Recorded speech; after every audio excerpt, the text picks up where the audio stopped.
곰곰이 생각해봤어요. 내가 관련 기사를 읽고 자료도 찾아보고 궁금해서 더 읽어보고 그런 게 뭐가 있었을까. 그 중에 하나가 물론 뭐 과학 쪽에서 블랙홀 사진 찍고 뭐 양자 컴퓨터가 나타났다는 이런 게 있는데 그거보다 자료를 훨씬 더 많이 찾아봤던 건 뭐냐면 공룡은 왜 멸종했는가. 공룡은 왜 멸종했는가. 공룡이요? 공룡은 필이 딱 온다. 네. 이게 이제 설이 소행성 충돌설이 그 유력하잖아요. 네. 네. 유력하고 다른 설도 있는데 소행성 충돌설을 백업하는 매우 강력하게 그런 과학적인 정리가 논문이 나왔어요. 예. 올해. 관심이 없으신 분들은 아예 모를 텐데 소행성이 유카탄 멕시코 유카탄 반도에 떨어져 가지고 그 칙슬룹 지금 그렇죠. 그 해저 그렇죠. 엉덩이 거기. 삽 정보를 많이 알아요. 칩슬루 분화구. 예, 맞아요. 분화구가 아니지. 분화구라도 웅덩이. 네, 웅덩이죠. 소행성이 거기 박은 거니까. 근데 일단 그 구댕이. 예. 구댕이를 직접 굴착을 해가지고 그 화석도를 분석해서 논문을 냈거든요. 근데 이제 어떤 게 그 보다 명확해지냐면 재밌습니다. 보통 공룡이 멸종했다. 그러면 소행성 충돌설 가설을 더 믿는 분들도 어떻게 생각하냐면 떨어졌어. 그 불바다가 됐어. 예.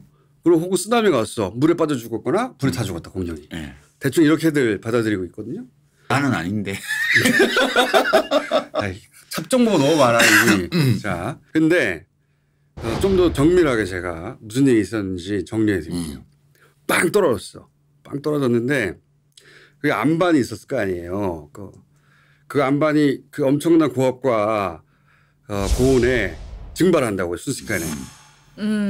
돌덩이가 그어가지고 올라가요. 근데 올라가가지고 당연히 서로 뭉칠 거 아니에요. 네. 그 뜨거운 유리 알갱이가 막 비처럼 내려요. 그래서 숲에 떨어지면 그게 불이 나는 거야. 일단 불은 났어요. 불은 나고 쓰나미도 났지. 그렇지. 예, 쓰나미까지 났는데 이 산불로 인한 검댕이 뭐 지구 전체를 덮어가지고 뭐 성층권을 덮고 뭐 이런 가설이 있었으나 산불 났다고 해서 성층권까지 안 올라가 이게. 무슨 일이 있었느냐. 여기가 황이 많은 지대였대요. 황이. 근데 지금은 황이 하나도 남지 않았어. 다 증발해버린 거야. 빵 때렸을 때 황이 그 왜 화산 분출할 때처럼 예. 아황산 가스 막 분출하잖아요. 황이 산소와 물하고 결합해가지고 이 황 에어로졸이라고 에어로졸이라는 게 스프레이 있죠. 스프레이. 네네네. 그러니까 입자가 그 기체에 고르게 분포된 황이 고르게 분포된 상태가 된 거예요. 황이. 그게 폭발적으로 상승한 거예요. 성층권까지 뚫고 올라간 거야. 무슨 일이 벌어지냐. 태양이 차단되는 지구를 따뜻하게 만드는 이유가 많이 들어봤죠. 태양 복사. 태양 복사 때문에 우리가 뜨뜻해지는 거거든요. 땅이 닿아가지고. 아 빠져든다. 얘가 성층권에서 딴 세계로 성층권에서 황이 이 태양 복사를 반사하는 성질이 있어요. 태양 복사 땅에 닿지 않은 거야. 그럼 어떻게 됐어요? 추워지지. 핵겨울. 네, 추워지는 거예요. 근데 그게 1도 2도가 아니라 원래 큰 화산 폭발이 있어도 전 지구적으로 기온이 떨어진다는 말을 해요. 근데 지금 10도 혹은 30도까지도 확 떨어졌을 것이다. 엄청난 기후변화가 있었던 거예요. 공룡 얼어 죽은 거에 불쌍한 것들이 한 30, 만약에 20도가 평균인 어떤 지역에 있었다고 쳐봐요. 이게 영하 10도가 돼봐. 이 파충류들이 어떻게 살아? 그러니까 적응을 못하고 갑자기. 이 기간이 한 2년 이상 있었을 것이다. 길어졌을 것이다. 그러니까 전지구적인 멸종이 있었거든요. 대멸종이죠. 네. 대멸종. 그거는 일부 지역에서 불이 났다든가 일부 지역에서 쓰나미가 나가지고 이렇게 다 죽을 수는 없다는 거야. 그거를 금년에 알은 거야? 아니.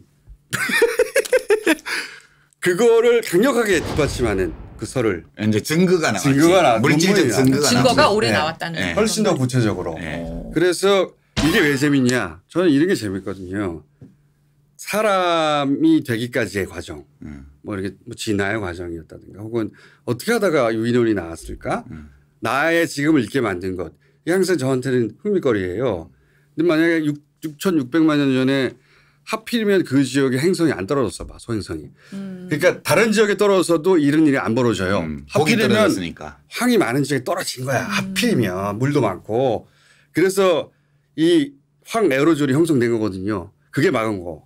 그러니까 얘가 하필이면 거기 떨어져가지고 공룡이 그때 멸종한 거예요. 만약 그런 일이 없었다. 그러면 공룡이 지금까지 뛰어놀고 있다. 그러면 인간이 이 지구를 지배하는 종이었을까 과연? 그러니까 그 깨달음을 얻은 게 금년도의 제일 큰 사건이다. 아니 매우 이 지금의 인간을 있게 만든 한 구석을 매우 잘 설명하는 설을 아주 디테일하게 이해하게 된 거죠. 네. 그것도 입증 가능한 증거와 함께. 그래서 이제 쭉 생각을 연결해 보면 만약에 예를 들어 정광훈 목사나 혹은 황교안 대표처럼 이렇게 나대지에서 자꾸 등장하잖아요. 네. 이 공룡이 먹어. 그 사람들 공룡이 살아있다면 아직 살아있다면 공룡이 다 잡아먹어. 딱 날아와가지고 막 이렇게 막. 인간이 지배종이 되게 어려울 거다. 맘모스 정도가 아니거든요. 창으로 어떻게 해볼 수 있는 그럼 공룡이 사이즈가. 그 일이 없었으면 안 떨어졌으면 지금 우리는 뭐 동굴에 숨어 있고 지하에 땅 파서 살고 나무에서 있고 안 내려왔어. 나무 위에 올라가 있고. 네, 나무 위에 올라가 안 있거나 내려왔어. 나무에서 봉화 정도로 연락했을 때 알릴레오 못하면 알릴레오 동굴에서 하거나 적어도 정광훈 목사님은 인룡한테 진작에 포착됐다. 아니면 이제 우리의 외모가 좀 달라져서 그 여기서 목을 길게 뻗고 앉아가지고 날개 하나 달고 방송을 하고 있겠지. 살려고 진화를 그런 식으로 해가지고 파충류 쪽에서 인간의 진화 기간이라는 게 몇백만밖에 안 되니까 6천만 년이면 파충류 쪽에서 똘똘한 새끼들이 나갈 수도 있죠. 그런 뉴스를 읽게 되면 빠져들어요. 혹시 잠깐 네. 그 여러 이런 시사 프로에서의 어떤 긴장을 잠깐 잊게 되시나요? 그런 상상을 하면서? 원래 긴장을 안 하기 때문에 긴장이 있다기보다 호기심을 채워주는 거죠.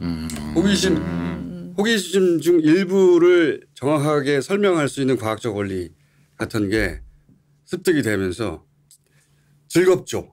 그래서 이렇게 됐구나. 이제 그렇게 됐으면 만약에 이제 진화의 코스가 좀 달라졌겠죠. 지성적인 어떤 존재로 진화하는 건 필연적이라고 본다면 지금 이제 나는 금년도에 생각하면 이제 패스트트랙법 이런 거 되게 생각나는데 가서 뭐 몸으로 맞고 뭐 팔 뒤에서 부딪히고 뭐 팩스 부시고 뭐 서류 찍고 이런 정도잖아. 그 만약 그 소행성 충돌이 안 나고 그냥 진화가 쭉 이루어졌으면 약간 우리의 외모가 이 지성적 생명체의 외모가 달라가지고 파충류에서 진화했을 수도 있죠. 꼬리로 이렇게 쫙 했던가 벨로시랩트처럼 발톱으로 쫙 했던가 우리 동물국회의 모습이 양상이 많이 달랐을 것 같아. 진짜 동물 그런 싸움. 그런 상상해도 즐겁지. 그런 것도 상상 가능하고 그러니까 지적 자격을 줘요. 저한테는 이런 뉴스. 저는 브렉시트가 브렉시트 굉장히 주목할 만한 이벤트라고 생각해요. 왜냐. 브렉시트는 영국하고 EU가 뭔가 결정적인 대척점이 있어서 시작된 게 아니에요. 결정적인 이슈가 있어서 시작된 게 아니에요. 처음 시작된 것은 이제 어처구니 없는데 이 보수당 내에서 시작된 거거든요. 근데 보수당 내에 대단히 포퓰리스트 이자 극우적 성향을 가진 그러나 어릴 때부터 그 이튼 스쿨이나 또는 뭐 옥스퍼드를 나왔던 망나니들 중에서도 브렉시트로 인한 경제적인 어떤 리스크를 전혀 걱정할 필요가 없는 금수저들. 금수저 망나니들. 그렇죠. 보수 계열의 금수저 망나니들 시작한 거라는. 애초부터 금수저 물고 태어나서 브렉시트로 인해서 예를 들어서 뭐가 어려워진다. 이 걱정이 전혀 안 되는 사람들이에요. 근데 이들은 뭘 얘기했냐면 아니 우리가 왜 대륙의 결정을 따르냐. 그렇지. 우리 대영 제국의 영광 뭐 이런 거를 말하기 시작한 거예요. 우리가 영국은 단독으로도 전 세계를 지배했다. 이런 발상. 마치 아베가 우리가 메이지 시대에는 위대했다. 그때로 돌아가자 하는 거하고 거의 맥락이 비슷해요. 그런 주장을 하는 보수당의 그 소수파가 있었어요. 금수저들이. 근데 이제 당시 주류가 짜증나는 거라 이들이 말도 안 되는 소리를 하고. 보수는 이유가 유리해요. 보수가 보기에는. 기업들이 저렴한 노동력을 손쉽게 확보할 수도 있고 기본적으로 기업 환경에는 이유가 더 좋아요. 시장도 넓고. 그러니까 영국의 보수의 주류도 EU에서 탈퇴할 생각이 없었는데 짜증나게 하잖아. 그래서 국민투표를 걸고 총선을 했어요. 그래서 총선에서 이겨가지고 국민투표를 하지 않을 수 없게 된 거야. 근데 영국은 국민투표하고 굉장히 먼 나라예요. 그 이전 국민투표가 75년에 한 번 있었어요. 까마득하기 전에. 아니, 그 해에도 90년대 한 번 있었는데. 그랬나요? 선거제도 변경, 독일식 제도로 바꾸는 거 부결됐어요. 두 번이나 그러면. 네. 두 번 다 부결됐어요. 네. 그때는 EU의 전신 EC에서 탈퇴할 걸 물었는데 압도적으로 남자. 네. 그러니까 이 보수당의 주류도 이거 EU 탈퇴 브렉시트 물어봐야 부결된다고 생각한 거예요. 네. 그렇게 생각한 거예요. 그리고 이거를 주로 그 소위 EU에 대해서 불만이 있었던 그 층은 오히려 노동자군이었어요. 그렇지. 노동자 계급. 왜냐하면 동유럽의 그 저렴한 노동자들이 노동력이 들어와 가지고 자신들하고 똑같은 대우를 받고 그리고 국가 재정을 똑같이 가져가니까 내가 지금 어려운 것은 이들 때문이라고 생각하고 있었거든요. 그러니까 자기 지지층도 아닌 거예요. 그게 이제 트럼프 현상하고 거의 비슷한 거죠. 그렇죠. 사실은. 근데 이게 난민과 이민 문제하고 딱 결합하면서 이렇게 폭발한 거예요. 그러니까 사고가 난 거야. 사고가. 그렇죠. 아무도 예상치 못했는데 브렉시트가 국민투표에서 이긴 거야. 그 파가. 살짝. 그러면서 아무도 준비되지 않았는데 일로 끌려 들어온 거예요.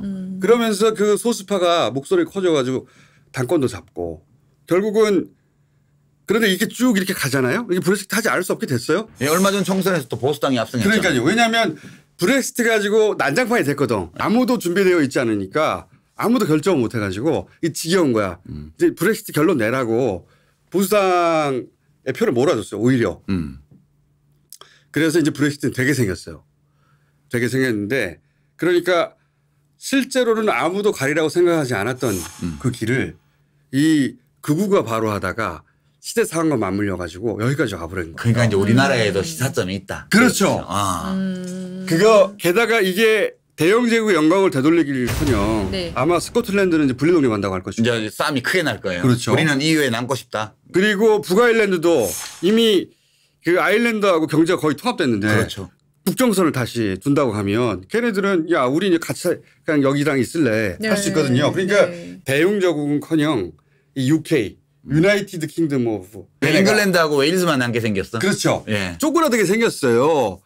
그 정반대의 미래가 누구도 확실시할 수는 없지만 정반대의 미래가 그려질 가능성이 높단 말이죠. 그렇죠. 그러니까 극우가 바로 하는 게 작다고 내버려 두면 어느 순간 시대 상황과 스파크가 튀면 전혀 엉뚱한 것으로 국가 전체를 이끌고 향후 수십 년간 나라의 운명을 바꿀 수도 있다. 자, 이제 우리나라에서도 극우들을 조심하자. 이 사례가 실시간으로 벌어지고 있는 매우 교훈적인 이벤트라는 거죠.